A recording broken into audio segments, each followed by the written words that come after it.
আল্লাহর নামগুলো ধরে যদি দোয়া করেন আল্লাহ ওই দোয়া ফিরায় দেয় না। সুবহানাল্লাহ বলেন। আপনি যদি দোয়ার মধ্যে বলেন ইয়া রহমান, সবাই বলেন ইয়া রহমান, ইয়া রহিম, ইয়া হাইয়্যু, ইয়া কাইয়্যুম, আল্লাহর চমৎকার নামগুলো ধরে ধরে যদি আল্লাহর কাছে ফরিয়াদ করেন, আল্লাহর নামগুলো ডাকেন, আপনার দোয়া মুহূর্তেই কবুল করবে কে? ও আমার গুনাহগার বান্দারা শোনো, জুলুম করেছো, ভুল করেছো, অন্যায় করেছো, আল্লাহর রহমত থেকে নিরাশ হয়ো না। আমরা বিশ্বাসীরা কঠিন কালেও আল্লাহর রহমত থেকে নিরাশ হব না, ঠিক কিনা বলেন? আল্লাহর রহমত থেকে নিরাশ হবেন? ভুল করে ফেলছেন, আরে ভুল তো সবাই করে, পাপ হইছে, আরে পাপ তো সবার আছে, আপনারা সবাই পাপী, সবাই পাপী। যত পাপ হোক, ভুল হোক, অন্যায় হোক, অনুতপ্ত হয়ে তওবা করে ওযু করে জায়নামাজটা বিছিয়ে সেজদা দিয়ে চোখের পানি ছাড়েন। চোখের বেয়ে পড়া পানি আল্লাহর কাছে যে কত প্রিয়। অনুতপ্ত বান্দার চোখের পানির ফোঁটা তার চোখ বেয়ে, নাকের ডগা বেয়ে জমিনে ড্রপ করার আগেই আল্লাহর ওই বান্দার সব গুনাহ মাফ করে দেয়। বিষ্ণু ঈসা ইসলাম এভাবে আল্লাহর নামগুলো ধরে ধরে জিকির করতেন, আল্লাহর নাম জপতেন। তিনি বলতেন আসআলুকা বিকুল্লি ইসমিন হুয়া লাক, আল্লাহ তোমার যত নাম আছে সব নামের ওসিলায় তোমার কাছে ফরিয়াদ করি, সব নামের ওসিলায়। আনসালতাহু ফি কিতাবিক, যে নাম তুমি তোমার কিতাবে নাজিল করেছো। আও আল্লামতাহু আহাদাম মিন খালকিক, অথবা তোমার কোন সৃষ্টিকে তোমার নাম তুমি জানিয়েছো। আও ইস্তাসারতা বিহি ফি ইলমিল গায়বি ইনদাক, অথবা গায়েবের জ্ঞানে তুমি তোমার নিজের জন্য ওই নামগুলো সংরক্ষিত রেখে দিয়েছো। সব নামের ওসিলায় তোমার কাছে চাই। সুবহানাল্লাহ পড়েন। তার মানে আল্লাহ তোমার যে নামগুলো আমরা জানি এগুলার ওসিলায়ও চাই, যে নামগুলো আমরা জানি না সেগুলোর ওসিলায়ও চাই। আল্লাহর সব নাম আল্লাহ আমাদেরকে জানায় নাই, কিছু নাম জানিয়েছেন, কিছু নাম তিনি জানান নাই। সুবহানাল্লাহ বলেন। আল্লাহ তাআলা তার কিছু নাম কোরআনে উল্লেখ করেছেন, কিছু নাম স্পেশাল কিছু নবীদেরকে জানিয়েছেন, আর কাউকে জানান নাই। কিছু নাম তিনি কিয়ামতের দিন আমাদের সামনে প্রকাশ করবেন যে এইটাও আমার একটা নাম, এটা তোমরা কেউ জানতা না। সুবহানাল্লাহ। সারপ্রাইজ হিসেবে আল্লাহ তাআলা রেখে দিয়েছেন, কেউ জানে না। কিয়ামতের দিন আল্লাহ তাআলা সেই নামগুলো জানাবেন। আর কিছু নাম আছে সেই নামগুলো আল্লাহ কোরআনেও বলে নাই, কোন নবীরেও জানায় নাই, কিয়ামতের দিনও সারপ্রাইজ হিসেবেও জানাবে না। ওই নামগুলো স্বয়ং খোদ আল্লাহ ছাড়া কেউ জানে না। এজন্য বিশ্বনবী দোয়ার সময় বলতেন, আল্লাহ তোমার যে নামগুলো জানি, যে নামগুলো জানি না, সব নামের বরকতে তোমার দরবারে চাই, সব নামের ওসিলায় তোমার কাছে ফরিয়াদ করি। সুবহানাল্লাহ বলেন। তিনি হলেন দয়াময়, তিনি হলেন মেহেরবান, তিনি হলেন the most gracious, the most merciful. তিনি দয়াময়, তিনি অতিশয় মেহেরবান। সুবহানাল্লাহ বলেন। তার দয়ার কোনো শেষ নাই, তার মায়ার কোনো শেষ নাই। আল্লাহ রহমানুন ফিদ দুনিয়া ওয়া রহিমুন ফিল আখিরা। এই দুনিয়ার জন্য আল্লাহ রহমান, দুনিয়াতে আল্লাহ সবাইরে দয়া করে, কাফিররাও করে, মুসলিমরাও করে। আর আখিরাতের জন্য তিনি রহিম, সেখানে কাফির মুশরিকদের জন্য আল্লাহর পক্ষ থেকে কোনো দয়া থাকবে না। চিল্লায় বলেন ঠিক কি না?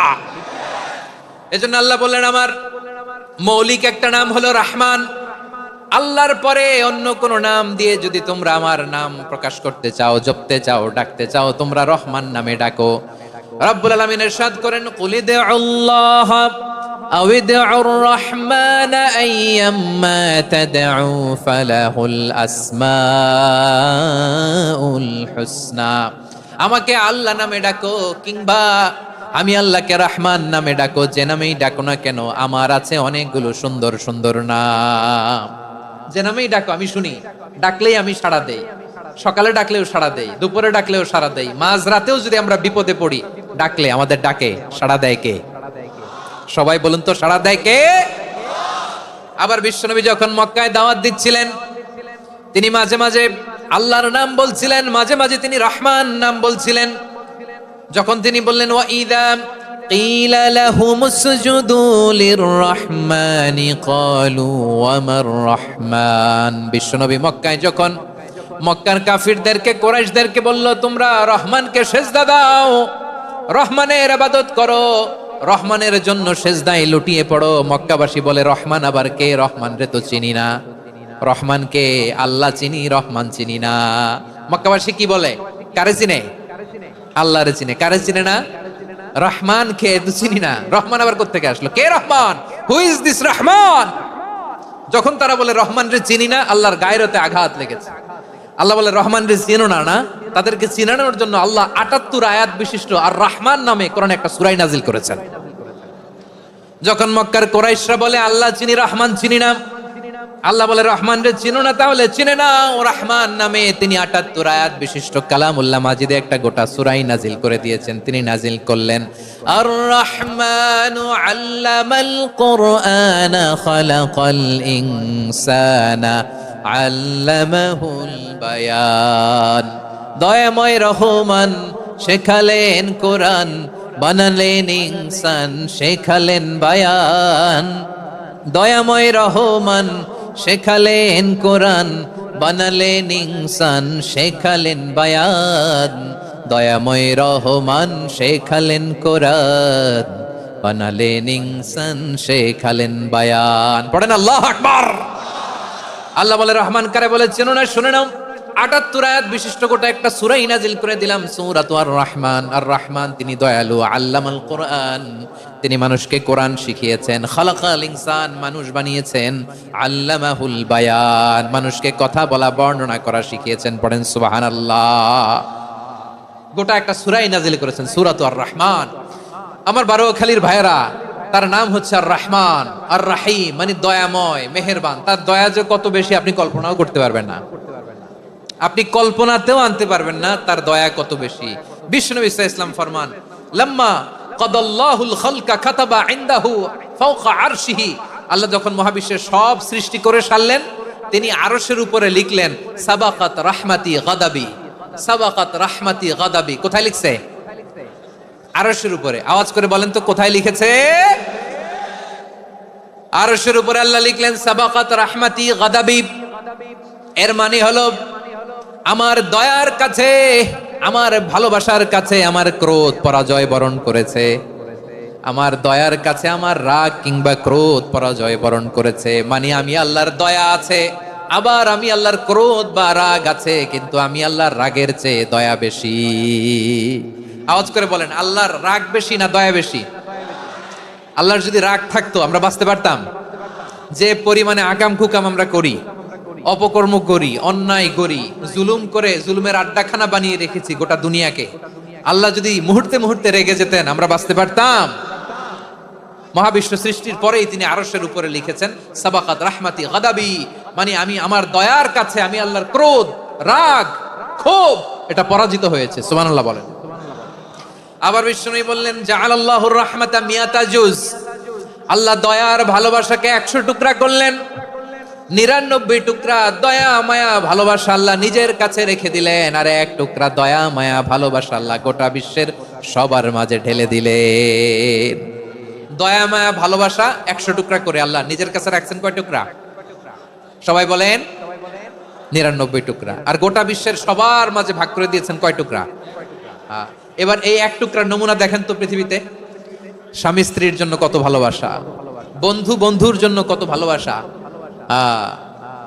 গার্লফ্রেন্ড বয়ফ্রেন্ডের জন্য গলায় ফাঁস লাগে, আছে না নাই? এই এখন গলার আওয়াজ বাড়ছে ইয়াংদের। হুজুর এখন গার্লফ্রেন্ড বয়ফ্রেন্ডের ভিতরে ঢুকছে, এখন আমরা আছি হুজুর। জেগে উঠছে বারোয়াখালী। দেখেন এই তো কয়েকদিন আগেই তো, কত বছরের ১২ না কত বছরের এক মেয়ে, কত বছর? ১১। ওই দেখেন সব মুখস্থ দুষ্টগুলার, আর কিছু মুখস্থ না থাকলে এগুলো মুখস্থ। ১১ বছরের, তারে কি বলবো, তরুণীও তো না, কিশোরী। এই কিশোরী ভালোবাসার টানে বাপ মা থুইয়া চলে গেছে কোথায়? দেখেন ভালোবাসারে আল্লাহ ১০০ টুকরা করেছেন, ৯৯ টুকরা ভালোবাসা আল্লাহ নিজের জন্য রেখেছেন, ১ টুকরা আমাদের সবাইকে ভাগ করে দিয়েছেন। যত পাখি আছে পৃথিবীতে, যত মাছ আছে, যত প্রাণী আছে, যত মানুষ আছে, যত জিন আছে, আমরা সবাই মিলে পেয়েছি ভালোবাসার কয় টুকরা? আর আরশে আজিমের অধিপতি আল্লাহ, তিনি তার কাছে ভালোবাসা রেখে দিয়েছেন কয় টুকরা? তাহলে এবার আওয়াজ করে বলেন, আল্লাহর রাগ বেশি নাকি দয়া বেশি? আল্লাহ তুমি দয়ার সাগর রহমানুর রহিম, তোমার দয়ায় পূর্ণ আমার সারা নিশিদিন। সবাই পড়েন, আল্লাহ তুমি দয়ার সাগর রহমানুর রহিম, তোমার দয়ায় পূর্ণ আমার সারা নিশিদিন। আল্লাহু আকবার। আল্লাহ বলেন রাহমাতি ওয়াসিআত কুল্লা শাই, গোটা বিশ্বের সব জায়গায় আমি আল্লাহর রহমত বিস্তৃত, এমন কোন জায়গা নাই যেখানে আমি আল্লাহর রহমত নাই, ঠিক কিনা বলেন? এমন কোন জায়গা নাই আমি আল্লাহর রহমত নাই। আমি আল্লাহর রহমত ছাড়া গাছের একটা পাতা নড়ে না, আমি আল্লাহর দয়ার রহমত ছাড়া গাছের একটা পাতা পড়ে না, আমি আল্লাহর দয়ার রহমত ছাড়া আকাশ থেকে এক ফোঁটা বৃষ্টি ঝরে না। তিনি হলেন রহমান, তিনি হলেন রাহিম, ঠিক কিনা বলে? তিনি হলেন আর রহমান, তিনি হলেন আর রাহিম। তার দয়ার কোনো শেষ নাই, তার মায়ার কোনো শেষ নাই।